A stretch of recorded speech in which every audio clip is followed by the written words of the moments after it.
The Breakfast Club. Yep. We got a special guest from my borough of Queens. Yeah. The homie Ja. What it is, what it Ja is. Rule. First things first. Now, Envy, I almost finished this book. You're not mentioned in here, and you're from Queens also. That's effed up. That's a good thing, Envy. Oh, all right. That's a good thing then. Now, my goal in this interview is not to mention 50 Cent one time. You just You did. just did. It's I too know. late. But it has to come a point, Ja, where, you know, you're not in the news for I everything don't related know, to 50. Do we need to say, whatever. But you told the story, though. You say you beat him up or something? It's my Explain the life story, 'cause people don't story. know it. Go ahead. It's my life story. So I what got to happened? tell my story. Listen, I'm here to sell books. Okay. So, if you want to hear the story, you got to get the book. Well, I read it in the book already, It's which y'all in should the have done book. if you wanted to talk about it. So was that It's the in the whole book. in front of the hotel in Atlanta thing? Or was it another? That was one of the incidents, and then it was Hit In the Factory. studio. Okay. And, but I tell the story. It's not nothing I haven't told before. Mm-hmm. You know what I mean? I'm not trying to rehash an old beef or nothing like that. I could care less. But the reality of it is, it's my life story. Got you. So if I didn't tell it, you know what I'm saying? Mm-hmm. Even the way you described when you first met 50, you said the chubby kid came from the back. I was like, come on, man. The chubby kid came from the back. What was that? Yeah. Fifth was chubby back in the day. He was chubby. Maybe you and Fifth just need one more fight, like the Curtis Jeffrey 3, the revelation. This will be like Pacquiao and Yeah. Marquez. You know what I'm saying? Just never ending, right? Well, the question is, last time you seen each other, you guys were on a plane and you guys just kind of gave each other the head nod, nothing happened. Yeah. But this time, now if you see each other, because, he did a performance and he got at you in a performance, and I think you went to Twitter and was like, damn it, Lee, like, you still getting at me after all these years? Like, And I'm sure he doesn't appreciate the things that were told in this book, in print for people to read, and multiple fights where it seems like, according to your side of the story, you beat him up pretty bad a few times. I mean, listen, man, everybody knows the story. I mean, if you in the industry and you know anything about me and his altercations and me and his situations, you know the stories. People know, like, all right, yeah, it's no secret. On the music front and out in the public eye, it looks like he was a very dominant guy in the situation. Mm-hmm. I own that. All right, cool, whatever. But on them streets, it's a different story. Mm-hmm. That's all I'm saying. And anybody that knows the story, they kind of know. They know what's going on. And you even said, like, with songs like Ghetto Quran, he was considered a snitch around people for putting business out there.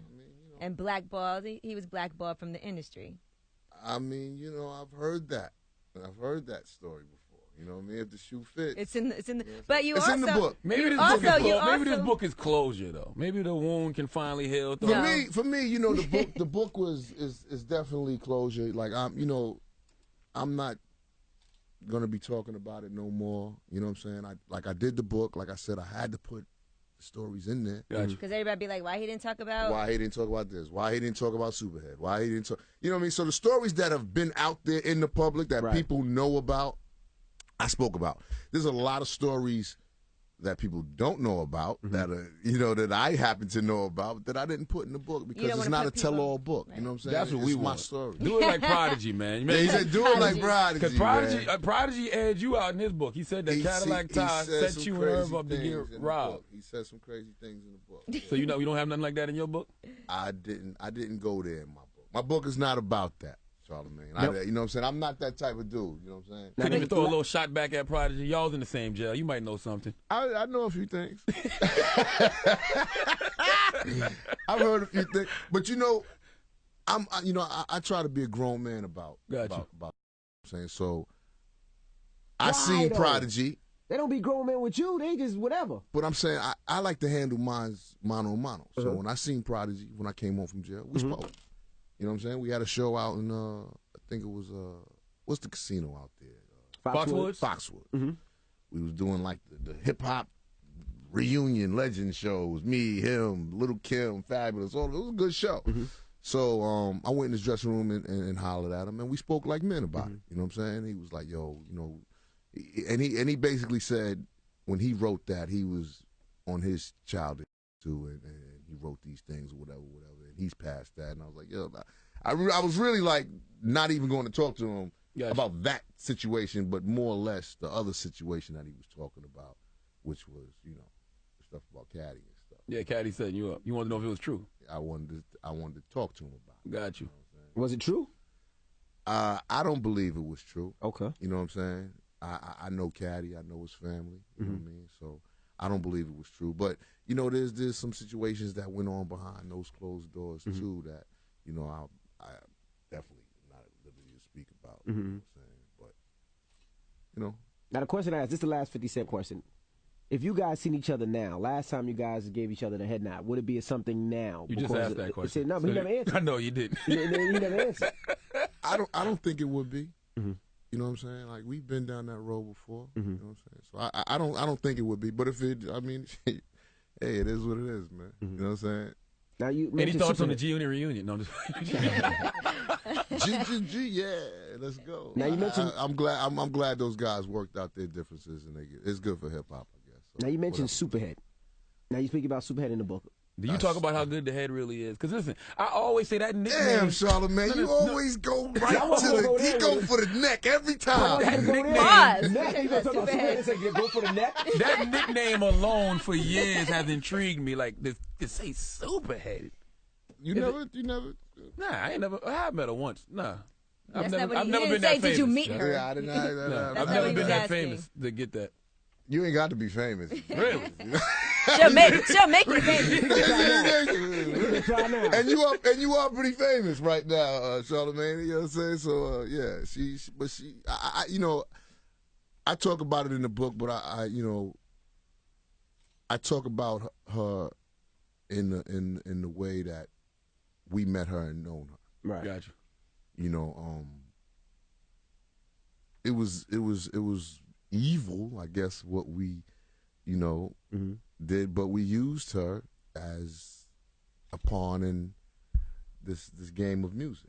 Gotcha. You know what I mean? And she basically, you know, prostituted herself for Murder Inc. I wouldn't call it prostitute. I mean, giving head is prostitution. Entertainment. She's like a party favor. I mean, right. Yeah. You know what I'm saying? So you know how a barter system. yeah. Right. So you know how we do you do the big conventions and all of the DJs are there and all of the. Never been to Gotcha. those conventions. You was never there? Nope. You wasn't. Nope. Never. You wasn't there? Don't I tell seen me. you. Okay, I seen you at You ain't some. see me. I'm just making sure Envy wasn't Nah, I there. wasn't I there. thought I might have. You Nah. ain't see me. Put that in the book. You ain't see this little light skinny. Well, actually, you're in that book in that part about Superhead. Yeah, no, I'm not. But Yeah, I'm sure y'all it is. We got Envy in there. I'm sure y'all had a few of those type of chicks though. Listen, They back don't in know the write day, books about back in the days, the music scene was a lot different. Okay. It was more fun. You Gotcha. know what I mean? We had a lot of fun and you know you do the big conventions down in Miami and all the DJs are there and all the PDs are there and you know you know Yeah, it freak was a offs. little it was you know thumbs up, man. I'm hearing that Ja Rule record. It's spinning crazy, man. You know, we got a gift for you, man. Thank you for all the love and support. Yeah, here comes Superhead. Slob on the knob. But my question was, Spins increase overnight. Goodness gracious. I didn't say that. Solomon said I didn't say that. I didn't say that. So now, how did you write this in the book with the family at home? How did they look at that part in the book? You know, I had to put it in there because it's part of my life. Again, So And I'm sure that's your what wife you- My already, wife- no, but she my kind of wife- knows That's about you it told her? already. but you know, first of all, let's set the record straight. I did not sleep with Superhead. Oh my gosh, John's lying. Yo, stop! Johnny, Yo, Envy, how you gonna put that You're on right, me? you're right. Envy? Okay, I'm Bill not doing that to Clinton. me. Okay, This Bill guy, Clinton. We one and the You're right, same, you're man. We right. live in that married You're life, right, man. okay. Where you ring at, All bro? right. I just Mine is making sure on. you got You up. got yours I lost mine. All right. But yeah, but what I'm saying is, I'm getting mine right now. I got bling. Please make sure you have that for me. But all jokes aside, you know, I put in the book what in detail transpired. But I'm sure your wife already know. Y'all been together since what, 8th grade? We've been together a long time. Yeah. We've been together a long time. Now, you do go into great detail in the book on meeting your wife and situations before that. You lost your virginity when you were 11 years old. Yeah. Damn, Now, John. let's talk about that. You said it was like having your first taste of like a vampire having his first taste of blood. What, you ate a girl on her period? What the hell? Now you know what it's like when you have sex for the first time. It's like That you first time know, seemed terrible, It's by the like way. it was terrible. It was terrible. You know, but when you young and you know young boys, we just trying to get that nut off for the first time. We don't really know what sex is about. You know, we just know that our little thing's starting to get hard, and we trying to see what it's like to insert. Right. So my first actual encounter with sex was like it was in a, and you know how you living in the projects or whatever, you know. I didn't actually live in the project, you know. And we never lived in the Woodhall. We're on Queens, right? So it's like it's like a project, it's buildings, but it's not project. You know what I'm saying? But anyway, same difference. You know what I'm saying? So Same anyway, urine on the elevator. right. So we had these girls, me and my cousin, and they were a little heavy on the heavy side. And, on the heavy side. You know what Don't I'm you saying? Virginia do a fat chick? Yeah, a little on the heavy side. It seemed really sad, the whole story. You got to read it. So we take them, you know, we get them, we take them up to the like, you know, right where the rooftop is. That staircase right before you go out on the roof. Right there, it's like a little flat surface, and he had like a little cardboard box. And Cardboard box. No, we used to break dance so back sad. then. You know, so he put the cardboard box down, and you know, we smashed right there, side by side. No was condom. it hard for your No condom. No Was it hard condom. for your wife to read this book when you finished it? I don't know. I gotta ask her. You know what I mean? Because I think I did a good job of telling the stories honestly and my life story honestly. You know, I'm sure there's some things in there people gonna say, "Nah, man, he fronting." He like, but you know, it is what it is. But it's honest and it's to the letter of what happened. You know what I'm saying, in my life, and it's a lot of funny stories in there. It's just, you know, but it's my life. I didn't want to put other people's life stories in there. You know, they may want to write a book. You know what I mean? Things that happened in my life are things that happened in my life. You know, how I got on, meeting Irv, and you know, how Foxy was involved with some of those, you know, helping us get to, you know, Leo and stuff like that, and Def Jam, and you know, all the stories are in there. It's just good stories, and it's but the overall meaning for the book is to Give him the title. It's the highs and lows. it's the highs and lows of becoming a man. Okay. Unruly. And the really end all be all why I wrote the book was, you know, while I was locked up, I seen a lot of young dudes like me. You know, with no real idea what they were going to do when they got out. You know, stuff like that. They went through some of the same struggles that I went through as a young black man. You know, we all probably went through some similar struggles.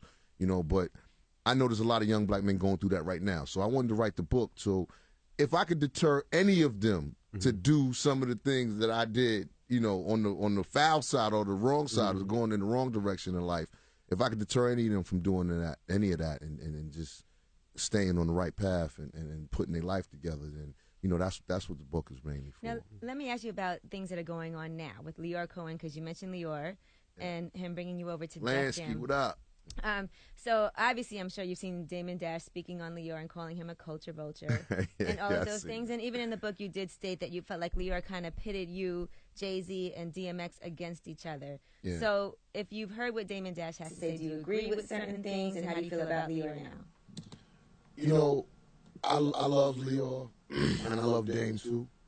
You know, what they're going through is internal. You know, it's real personal. But when I look at what Leor did for us, he made us all competitive in a good way. You know, if I knew X was in the studio working on a new album, I wanted to get in the studio and work on a new album. If I knew Jay was in working, I wanted to get in and work, or vice versa. You know, and Leor would make sure that we knew, you know, X is working on that new album. You know, Jay's working on it. He's about to come with that thing, and so it kept us all competitive, but I think in a good way, because we were making the best music of our lives, and we was moving the units. Is it true that Jay was Leor's guy, and in order to keep Jay ahead of the curve, he used to let Jay hear y'all records beforehand? He wouldn't let y'all necessarily hear the music, but he let Jay hear y'all records. I don't believe that to be true, because, you know, we were pretty much in-house. Murder Inc. We didn't let anybody hear our records. We didn't have A&Rs coming up to, you know, studio listening to records, bringing dats back to the studio. You know, we didn't play that. I used to steal them off of Irv's desk. Irv had all the dats on his desk. Yeah. And when he would go run out to take a meeting, he would just leave it wide open. So we just walk in and take dats. And he labeled them all like Ja Rule, Method Man, DMX. He labeled them all. Just take it right out You have of to the label So hold them. on. In the book, you talk about how you gave Jay-Z Can I Get Her. So how do you hear the record don't want that? Or did you just say, hey, Jay, listen to this? Nah, you know, I think Jay heard the track or whatever the case may be, or whatever, and I spit the hooks to him, and he was like, "That's dope," And he called me back that late that night. He was, spit it to me, let me hear it again. He was like, "That's dope," and then he was like, "Let's use it for my album, and we can use it for the Rush Hour soundtrack." And I was like, "Oh, that's a great idea. Bet, let's do that." And I think at the time, I was young and not understanding how the industry works. So, I've said bitter things about, oh man, if I'd had the record for myself, it could have made my album bigger or whatever. But the reality of it is that was a great platform for me. Gotcha. If I didn't use that record with Jay and have Jay on that record, Jay was exploding at the time. So if I didn't have that record with Jay and, have the opportunity to go out on Hard Knock Life tour and play in front of 18, 20,000 every night before my album dropped. You know what I mean? While I'm about to drop my album, maybe I don't become Ja Rule. So at the time I didn't see it that way. I didn't understand the business as much as I do now. So, at the time I said some things that, just being young and competitive and hungry and you got paid from the record, right? Of course. Okay. Yeah. That's what matters. That's all that matters. Now, when you went to jail, you went for how long were you in jail? 3 years? 2. 2 years. Thanks to New York City's great gun laws that Chicago needs. Yeah. Right. Now, during that time, there's a lot of rappers that were going through a lot of financial problems, whether it was IRS or just not having it, making you hear a lot of rappers losing cars and cribs. Yeah. You were able to sustain. Why was that? I got good catalog, I guess. You can't be living on just royalties alone, Jeff. No. I got some good business ventures that I'm involved in. Gotcha. That's just what I do. But I've been bad with money, but I've been good with money too. So that's what I'm gonna say to that. I've made some bad decisions, but I've made a lot of money throughout my career. So I've also made good decisions with the money as well. You know what I mean? So I was able to do what I do, and the family's good, and everybody's good, and I'm all right. Now, do you want to rap again? Do you still want to put out more music and do another album? Yes, he has an album coming out. Yeah, I'm working on something right now, but Has it been challenging musically? Because you came out with a couple records and it seemed like you fell back. yeah, because those records wasn't right. You know what I'm saying? I didn't. It was just something I wanted to get off my chest. You know what I mean? I wanted to do fresh out the pen. I wanted to, just talk to the COs. And you come home from jail, you got stupid shit on your mind. You know what I'm saying? So those records, were fun or whatever, but musically it wasn't the direction that I wanted to go in. Right now musically I want to do something that's incredible and very different, and but still Ja Rule. You know what I mean? So my new album I'm calling the Genius Loves Company, and I'm calling on all the genius minds of music to come with me and collab with me on this album. Hopefully I'll grab Prince and I'll grab Stevie Wonder and holla at me, you know what I mean, and the Kanyes and people that are just incredibly dope musically and understand music and get it in a different way. I want to work with all of these people because I understand music, I hear music, I feel music a different way, and I know when it's not right, and I know when it's right. And right now, I'm looking at the industry on a whole, and it's not right. The industry's not right. I'm seeing people drop albums and dropping, and it's not working because I don't think they're taking time to really enjoy what they're doing musically. Gotcha. You know what I mean? So I really just want to make a great album. I don't really care what it is. I may give it away for free. At the end of the day, do a deal with somebody or something and give it to the fans.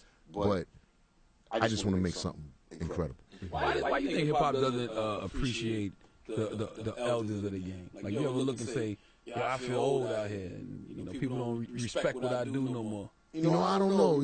It's crazy because I just was having a conversation with Chubb Rock the other day, and I was down in Essence Fest, and me and Doug was kicking it too, Dougie Fresh. And I love these dudes. I pay homage to these dudes because I know I wouldn't be here if it wasn't for these dudes. Gotcha. And I think a lot of the young rappers they don't give that up. They don't give me my props for I know a lot of these young cats were sitting home listening to me when I was smashing it. You know what I mean? Listening to the formula of the records that I was making. But did you pay homage when you were popping though? When you were on fire, 4, 5. I always paid homage. Okay. I always A loved lot of artists say that. When they're not selling as much, but when they pop it, they don't say nothing. You know what I mean? Nah, I always paid homage to the old school dudes, man. I love. I heard you get it from Run DMC a lot. Always. Running them, they were a big influence on me. LL, who I just spoke to this weekend too. We were talking about doing some movie stuff, but I love all of these dudes because they made me love hip hop. Right. So when I see them, I'm like, and I let it be known that they were a big influence on my life, and I give it up to these dudes all the time. Big Daddy Kane, all of them. I love them all, man. And these guys are the guys that really were the foundation of hip hop, right. and I think a lot of artists should give it up. But on the next tier, we were that. Me, JX, Luda. There's a lot of us that came in that era that was smashing the game and really selling a lot of records. And I know dudes was sitting back listening and studying the formulas of how we do things. You hear it and it's influencing their music now. So, I think guys should give it up a little bit? Yeah, of course. I think we should all pay homage to each other and what we've done for one another in the business. I think it's a format missing, especially for somebody like you who had such big radio records. Like I think it needs to be like a adult contemporary hip hop station that can play the always on time. I think we're getting there. Yeah. I don't think it's all the way there yet, but I think we're getting there. Because we all growing. I'm 38 now. And no, you're not. You're 9. exactly. Going on a leap year. Exactly. Going on a leap year. So I'm actually 9. So I'll take that over 38 all day. But we're growing with the music. Russell's probably how old is Russell now? 63. No. I like to use Russell as a mark because he, to me, is like the beginning. He's right there at the beginning of hip hop, at the forefront of it all. And when I look at that, I say, okay, so I can judge hip hop as about 50, 60 in that area, and on down. We're all listening to hip hop, and it wasn't like that a few generations ago. A few decades ago. My mother wasn't listening to hip hop, but now I listen to hip hop with my kids. So that bridged that gap, and I think as you see how you have contemporary R&B, I think there's a place for that, and there will be a place for that shortly. It's not all the way there yet, but we're getting there. Because it's nostalgic, man. I see the concerts going out there, like the Dougie Fresh and Ice Cube. Who just all went out? There was a bunch of them, like Ice-T, Ice Cube. I have no idea. I know. I saw Ice Cube. It was. I don't think it was EPMD. It was Chuck D and the Public Enemy.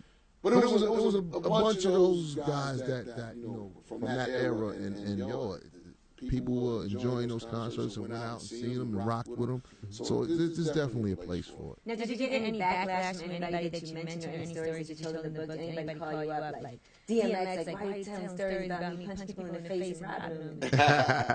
Nah, me and X got some great history together, man. We've been on some great rides, man, some crazy stuff. But I didn't tell any stories in the book that people could look at and be like, yo, he's, why'd you tell that? I basically told stories that were fun and made everybody look good and what they did. No, I actually had, when I came home, I wrote the book, but I wrote it with a writer, Kim Green, so we wrote it together. Can you explain the first 6 chapters? Because I'm like, silence, moaning, hard breathing, soulmate. See, you think you always got to go somewhere else. Those are the first 6 chapters. I'm like, what? It's a porno. You know this is jail. Nah, when I came home, I put it together, but But you did have some memoirs from in jail. Yeah, I actually wrote a lot of letters while I was in jail, and I put those actual letters in the book. And for me, that's the best part of the book for me. It was those letters because it's so real and to the moment of what I was going through, and what I was living, and how I was feeling. So yeah, those letters are. It was important to me that we put them in the book. Now, what artists never changed no matter what you've been through, or your jail, or the beefs, it's never changed on you regardless. Gotti. Yeah, if you can call him an artist, but that's my brother, you know. But no, it is, you know, Fat Joe, Nori, you know, those dudes, you know, solid dudes with me. You know, Zeno, you know, I known him for a long time. We were neighbors, and me and him got really, really cool. And you know, Zeno's a good guy. He's a good dude. Did he ever have to borrow a tie from you? Never asked for a tie. Yeah, he doesn't have a neck. I knew he was setting me up for something, man. I knew he was setting me up for something, man.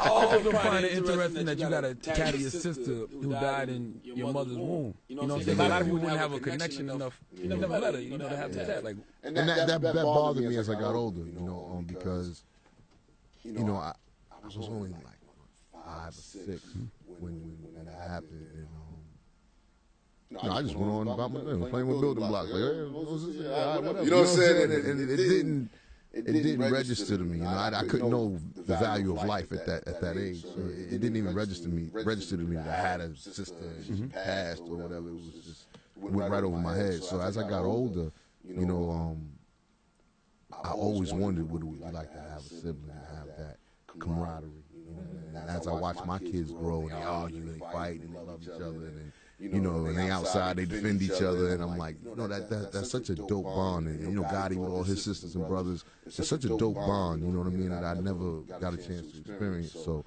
you know, for me, putting that on my back was my only connection to my sister. You know, I really feel like she's my angel looking down on me. You know, she's helping me dodge a lot of these bullets that I've been through. You also discuss in the book being cut off from the rest of the family because you were raised Jehovah's Witness. And then your mom, yes. Absolutely. My mom was right now to this day. But then your mom decided that she couldn't live by that anymore. And the family turned their back on you guys. Have you ever made any reparations? Well, see, Charlamagne, he would understand this a lot. So when I was about, I say about 11, 12, my mother got disfellowed. That's what happened to me. My father got disfellowed. Right. So you know how that goes. So everybody stops speaking to you. Absolutely. They're not allowed to speak to you. So you're like banished. Yep. Like even your family doesn't speak to you. So you know, I found that rather odd. I was living with my grandmother. You know, at the time, my mom would get me on the weekends and stuff like that. And then they were like, well, you know, you're not gonna be able to go with your mom on the weekends anymore. And I'm like, what? And I didn't understand it like that, and I was like, well, that's not gonna fly, you know what I mean? Well, I'm leaving here and I'm going to live with my mother, and we were kind of like the black sheep now, you know what I'm saying? So nobody was dealing with my mother, and it was crazy, and that went on for a really, really long time. And you know, they make the announcement that you can't go home. They make the announcement, yeah, she's been this fellowship, and you're supposed to You get kicked out. You get kicked out. She's doing like see, it's very strict religious. It's very strict religious. So my father had a drug problem, so he got this fellowship. I thought that was whack. Like, you're supposed to embrace. Supposed to embrace people. Yeah, that's what turned me off from the. Turned me off from religion too. My mom, she wasn't doing this. She had a boyfriend, you know, outside of religion, and she was, you know, partying and you know, with her co-workers and stuff like that at the job. And to them, that's like. It's no good. You're not supposed to associate yourself with worldly people. You're not supposed to do, you know, so it's like real crazy shit. So my mom kind of got tired of living the double life, she was saying, which was crazy. So she kind of went to them and told them, listen, this is what I'm doing, and I'm not doing that. So they just fellowshipped. So now I'm off with my mom, living with my mom, and my grandparents wasn't speaking to her, my brother wasn't speaking to her, the family wasn't speaking to my mother. And I seen how much it hurt her, and it really gave me a sore taste in my mouth about the religion. So I didn't want to have nothing to do with the religion at all. But then ironically, when I blew up and started making money and became Ja Rule, everybody could come and speak to my mother. Right. And instead of me being bitter about it, you know what I'm saying? Now y'all want to come around or whatever because, you know, the fame and the money and I can help family and blah, blah, blah. You know, I was just happy to see my mom's happy again, have her family, right. You know, her mother back in life, her brother back in her life. And I really didn't care how it happened. You know, at that time I said, I'm not going to be selfish and say, well, we don't want to mess with them no more because they did this. Then to us, I just wanted my family to be wanted. Gotcha. Do you open the door for them on Saturdays, Jehovah's Witnesses? Like, play like Some of that? them, they want to ring the doorbells. No, Jehovah's Witnesses ring the doorbell. Josh used to go ring the doorbells and everything. You know, it's funny because I play like I'm not home too. But they can't ring my bell. I got a gate, so they got to ring the gate. They at the top of the gate. They can't even get down to the house. So, you know what I'm saying? So, Do the teachers affect your life now anyway? Not really. You know, when I went to jail and came home, I kind of reconnected with God by doing the I'm in Love with the Church Girl movie. So I was going out to different churches. We did like a church tour. Right. Me and Adrian and I kind of reconnected with God in a different way because I was going to these churches and we went to T. Jakes and Smoky Norval. All these different churches we were going to, and they were great churches, but I didn't feel like they were talking to me until I went to Hillsong, right here in the city, and a pastor named Carl Lentz came out on stage and started preaching, and I kid you not, it was the church was inside a club. In a club. In a club. They turned. But anyway, they turned the club into a church on Sunday. So you walk in the church. In the city? Yeah. Oh, you talking about Limelight? That was Limelight, right? No, Limelight was church. No. Okay. I forgot the name of the spot. But anyway, you walk into the church, and it's dark in there, and the Disco disco ball is still in there, and you see the lights, and you're like, damn, this is different. And then you get in there and you start to look at everybody around you, and they look just like you. Dressed, like us right now. You going in dressed as Come as you are. And this is what I'm saying. It really gave me the feeling, okay, when they say come as you are, they mean skater boys in the back, skater kids in the back with their skateboards, like just came on the street coming to. So it was a different type of crowd. And then the pastor comes out, Carl Lentz. And I kid you not, he might have been wearing what you got on, like tatted up. The watch and everything. Old guy trying to look young. But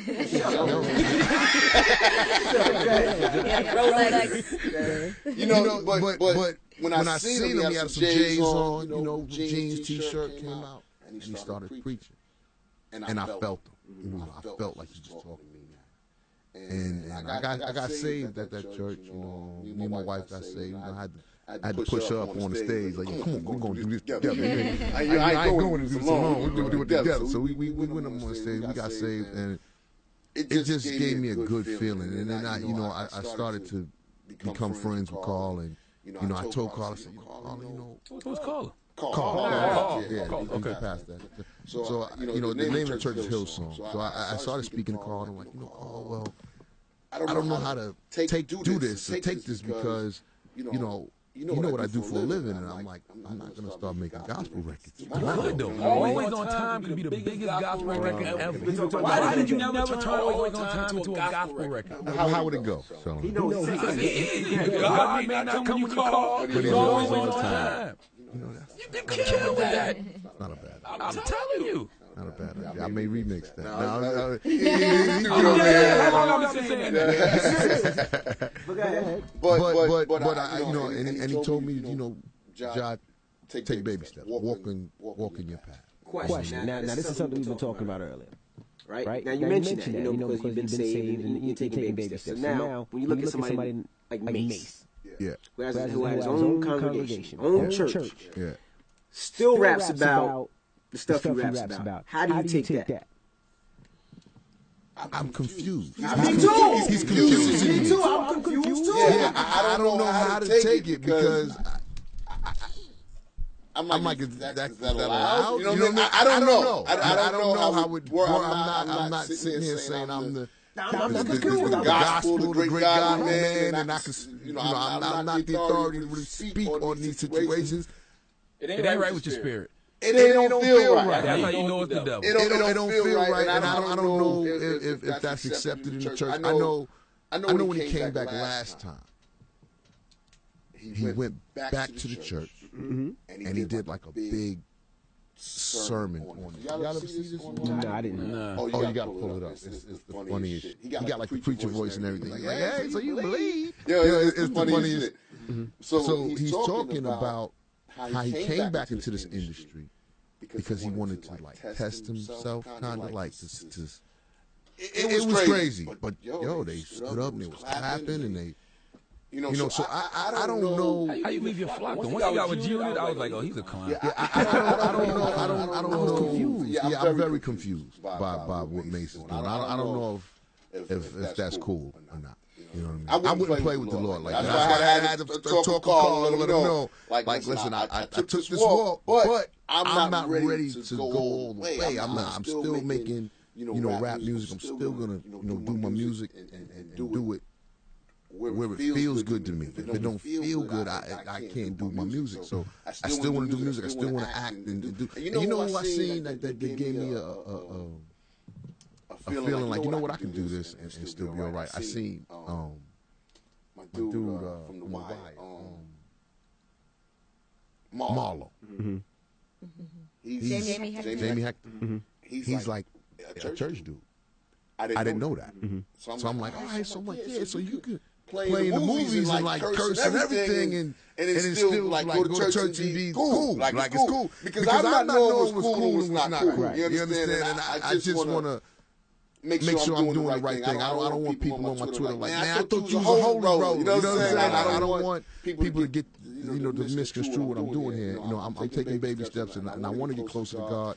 I feel it's something that you should do in life, But I think getting closer to God don't have to be preachy though. It don't have to. I'm a spiritual dude. I'm a spiritual dude. I'm a very spiritual dude. And I feel you should have your one-on-one with God. And I get the whole church thing. This is a place for people to go and gather and congregate and talk and have a good time. So I get it, but I was against it for a long time. Now let me ask you this. I'm sure you heard about Robin Thicke putting out his Paula album. Getting back and doing whatever it takes. What are some things you had to do to get right with your wife? Because I know you had a lot of missteps along the way as well. I've known my wife for so long. We've been through a lot of crazy together. I'm gonna. My man Envy can attest to the strength of the power of relationship and marriage and family. Right. When you are single and you just with a woman, it's a different thing. When you're married and got kids, it becomes about us. And so it's not always just about me and Ish. It's about us, family. And how we're going to make this work, even though we go through situations. Mm-hmm. I don't think any of my situations were situations that garner for us to get divorced. I think some of my situations were blown out of proportion because of who I am. And the media likes to take these situations. If you take a picture with somebody, it's like, oh, they're dating. Mm-hmm. So, but even if you did smash, you can forgive a little adultery, baby. I'm a good guy. I like to think I'm a good guy. I'm not going to say forgive adultery, but I like to think I'm a good guy, because I actually we should do a panel, man. I should have me on guy code, man. And this should be a topic of the panel because I want to know what women deem a good man. What do you deem a good man? Let me hear it.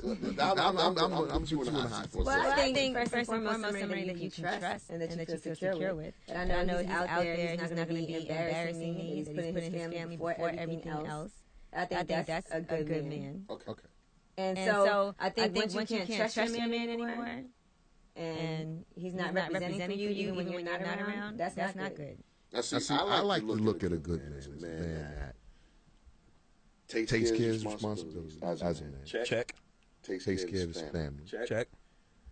It's not disrespectful to his woman. Doesn't hit his woman. Check.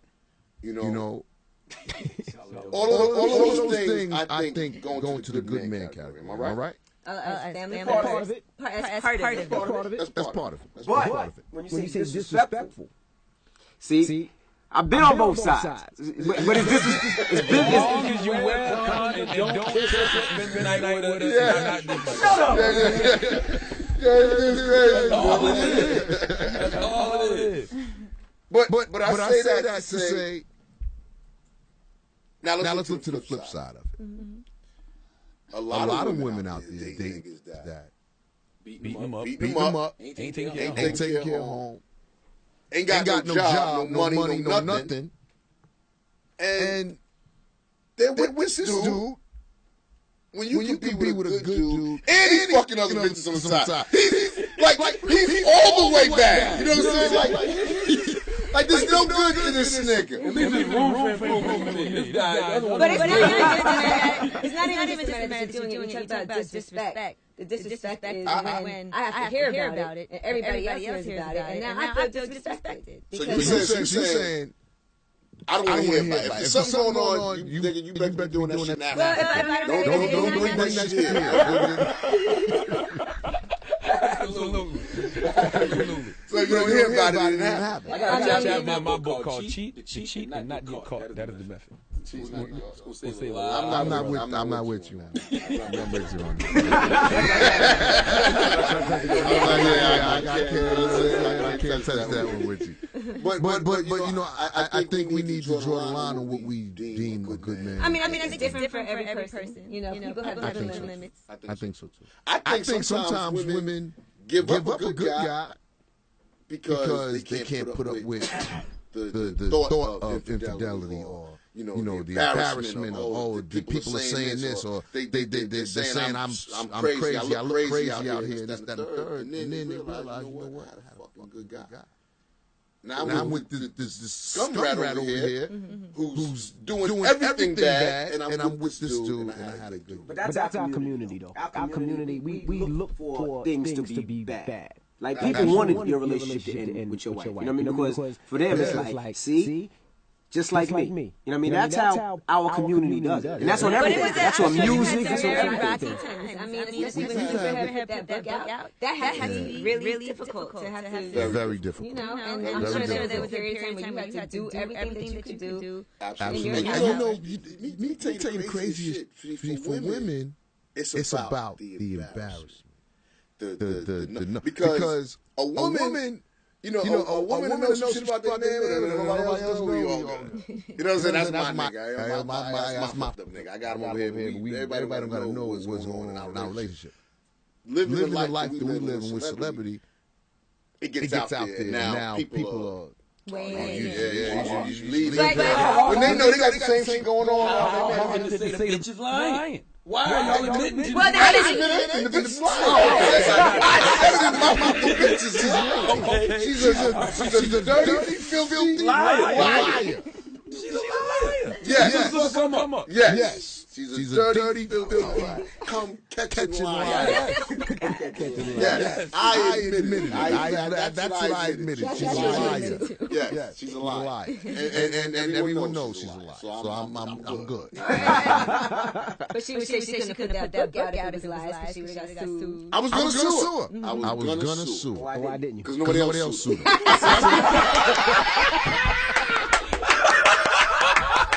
Like, I'm not going first. Somebody else. I'm jumping in. You know what I'm saying? But at the time, I'm like, I'm not going to give her book any more publicity than it needs. She made it open, dog. Once she made it open, it's time to sleep. That was crazy. You don't mess with him with rap stars. But you're going to have... Once she made it open, it's time to sleep, dog. But like I said, listen, I'm not gonna be the first one to jump. There's a lot of dudes in there. She told stories about lies about, you know what I'm saying? And yo, we all kind of just, it was like an unwritten law, like we just gonna leave it alone. You know what I'm saying? Let it die down. You know what I'm saying? Instead of keep fueling it. You know what I mean? So that's why I didn't sue. I didn't say anything. But if you really look at her book.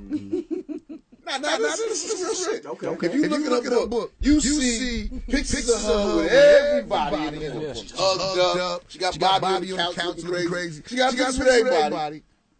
What's the picture she got of me in the book? I'm walking down the red carpet and she's like this. Hey,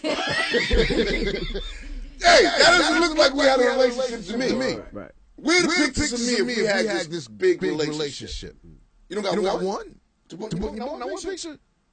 Something's a little foul. Something's a little fishy. That's all. I realized she was full of features when she threw Method Man under the bus in her second. Like she was trying to sell books. She did? What? Well, you know, he was Poppy in the first book. Yeah. She specifically said I had to give the publisher something.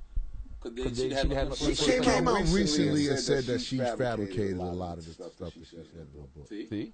Which was helpful to my case. Your case. They said at that period of time that all the wives came together and was like ready to. The wives wanted to kill her. She couldn't go nowhere. Yeah, she became a hermit. She's still a hermit. I mean, but you know, she's still getting around. I don't understand it, man. It's crazy, man. Dudes is out of their mind to even go near this broad. Yes. Y'all would just tell us how good the head is. I couldn't tell you. You know what I'm saying? I can point you in the direction. All this is in the book, Unruly? All this in the book.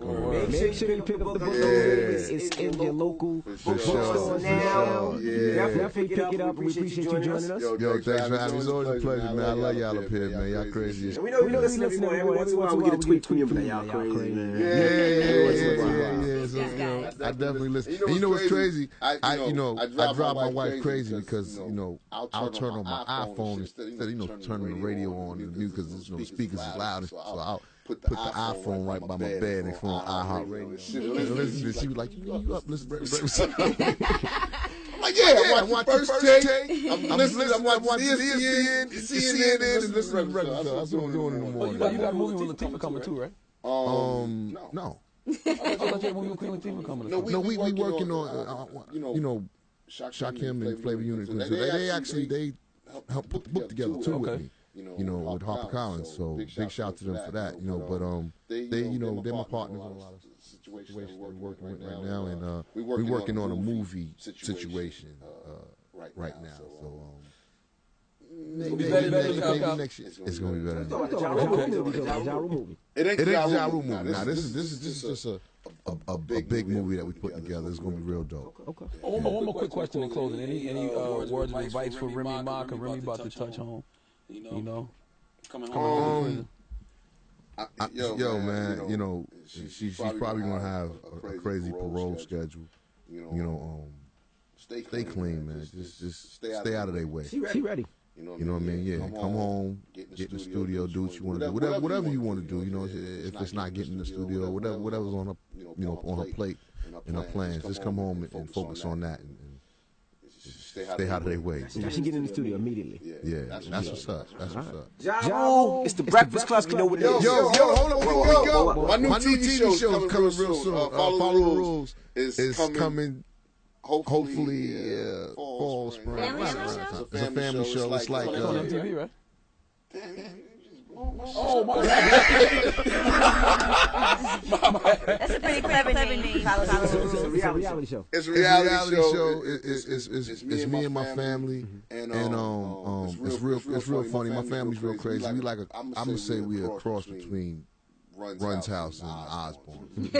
Closer to the Osborne, but my family's real crazy and fun, and that'll be coming real soon. And then I want to announce my new shoe line that I just inked the deal just the other day with Steve Madden. It's called the Maven Collection. Maven by Madden. Yeah, they definitely got me. Get your money up, dog, and you'll know these things. I'm about to make some flash. And Envy, I'm gonna send you when I make my joints. I'm making some ill joints. Okay. I'm making some hard bottoms and all that. I got a couple hard bottoms. But I created something with the hard bottoms. Never done before. See, I'm from Hollis, so I have created. You heard the wingtip? Okay. I created the shell tip. Shell top. Shoes. Hard bottom shoes. I don't know. Nah, you gotta see. It's real subtle, real slick. Yo, I'm telling you. It's like a sneaker hard bottom. Yo, let me tell you something. No, it's a hard bottom. Right. Period. But if you look at the wingtip, you see the designs on the wingtip. Right. I did a design. It's like a shelter, but it's for me. It's clean, classy. All your businessmen they could go to their boardroom meetings, fresh, fly, clean, looking real nice in the joint. But for us as hip hop heads, we're gonna look at them as stylish and different. But yo. Maven by Madden coming real soon too, so we're gonna have some fun with that. But I know you're a sneakerhead, so I'm gonna send y'all all some stuff. You know, and I don't know if you with Steve Madden, you know what I'm saying, but I got some stuff. We got some stuff too. Microphone from Keisha Cole. Oh, you got Keisha's joints. Mind you, Keisha came in a year and a half. That's not true. Wrong side. Manny was on the right side. Manny was on the right side. Yeah, Keisha got a nice line. I got only two pairs left, not the right side. Yeah, Keisha got a nice line. So you got some, so you good. It's the Breakfast Club. It's Ja Rule. Yeah.